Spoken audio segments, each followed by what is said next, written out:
पंजाब दा गबरू फिर कबड्डी पाउण दे लई गल्लां होईयां गुलाम आवाज वट दियां अमीन जट दियां जंजुए दियां बाबर गुजर दियां मेरे मित्रों। लो अज समा इन्हां नौजवानां दा और पई हुई कबड्डी इस समय लैंदे पंजाब दा फिर दूजे पासे चढ़दे पंजाब दा कबड्डी दा प्रिंस आओ सामने बज गई कूक एन डी दे उत्ते ते पॉइंट कहंदे लैंदे पंजाब दा इह गबरू जीटीए दी टीम दे हिस्से विच जोड़दा होया आ गया।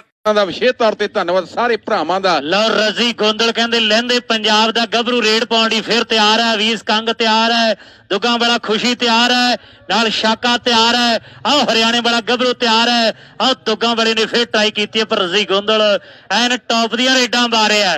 आ मुंडा पिछले साल भी तकड़ा खेडिया है, अज भी बल्ले बल्ले करवा रहा है। अज भी चर्चा च है कि मुंडा कि पल्लां विच धावी यार हो गया ते हो गया है। पल्ला छेड़ां दे विच सिरा लाउण वाली गल कर दित्ती है। आ रजी गोंदल रेड पाउण दे मैदान दे विच फिर तैयार है। चार जाफी दूजे पासे तैयारी दे विच है।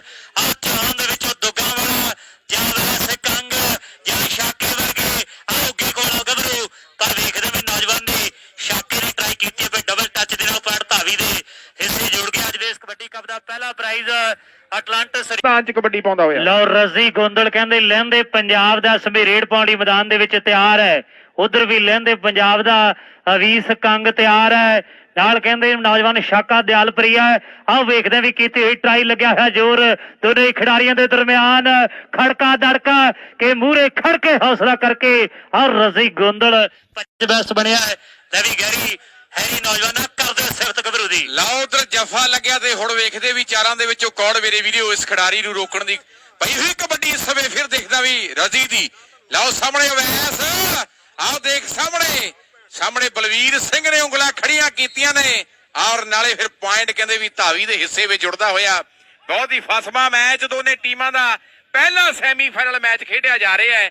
नेशनल दी टीम दे से जुड़दा होया आ गया राजी सरजीत सिंह वेख खुशी लाऊ या कौन रजी गोंदल कहंदे रेड पाउण लई लैंदे पंजाब दा खिडारी मैदान दे विच रेड पा रहा है। जाफी चार सामने तैयारी दे विच ने आ मिठू जट दा जोर लग्या होया है। संगरूर वाले बब्बल दा ते बलास संघे उन्हां दा पूरा जोर लग्या होया। पर नहीं रीसा एक हीरा कबाडा इन्हां दोहां दा मक्खण मड़ंगा भी एक ही है। दलजीत सिंह जी सोहता साहब मेजर सिंह जी नाथ साहब जरूर सोचते होणगे भी मुंडे दी रेड बहुत सोहनी है, अटैक बहुत सोहना इस नौजवान दा। आओ वेखो सामने हट कबड्डी यारां दी आ खेड वड्डे सरदारां दी। धन्यवाद सोनू गरेवाल ईश्वर सिद्धू जी होना दा और किंगडम टीम का विशेष तौर पर धन्यवाद है। पिंकी ढिल्लों जी झमट पिंड वाले गोगा गोहणिया जी मलकीत सिंह जी दौल बनमालीपुर वालियां दी टीम है। हाँ है कहते दीपे मठड्डियां वाले दा पुत्र दलजिंदर मठड्डियां वाला है। हुण ला पाओ एक जोर ना जफा के नहीं दोनों खिडारियों के दरम्यान लग्या जोर ते नंबर जीटी 90 का मस्त मलंग आ गया। आओ सामने नौजवान की पई हुई कबड्डी इधर गोखा टवाल जी आए मोरो पिंड वाले। अज के टाइम दे गोखे टवाल का नाम बड़े प्रमोटरां दे विच बड़ी टीम आओ सामने टंगे वाला तारी हरदम याद रखता है मोरो पिंड वाले गोखे नूं। सामने नौजवान गबरू की इस वेले टक्कर जोर लग्या होया दोनों खिडारियों के दरम्यान छन्ना वाला आजादी ते नंबर रजी नौजवान अपनी टीम दे लई जोड़दा होया है।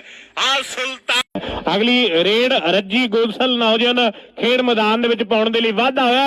चार जाफी मेट्रो पंजाबी स्पोर्ट्स क्लब दे मठड्डियां दा दलजिंदर पर वेखदा भी सामने इशारा नीटा जी दा है भी पॉइंट जिहड़ा इस वेले रेडर दे हिस्से जा नाल हास कला वाला काला है संगतपुरे वाला टैपी वाला लक्की है। आ नौजवान कहंदे याद कोटली गाजरा वाला है। हुण ला पाऊ जफा कि याद कोटली दा लाउंदा याद करियो जफे खरे खरे रेडरां नूं पल दे विचों डके पर नौजवान नहीं डकिया गया। जीटी रेड ते उस्ताद जी गल कर रहे हैं। वाह उधरले पासे रजी उधर मैं वेखदा भी पाला जलालपुरिया भी आ गया। पालिया हथ खड़ा कर भी रॉबिन हुड ऑफ कबड्डी भी आ गया मैदान दे विच।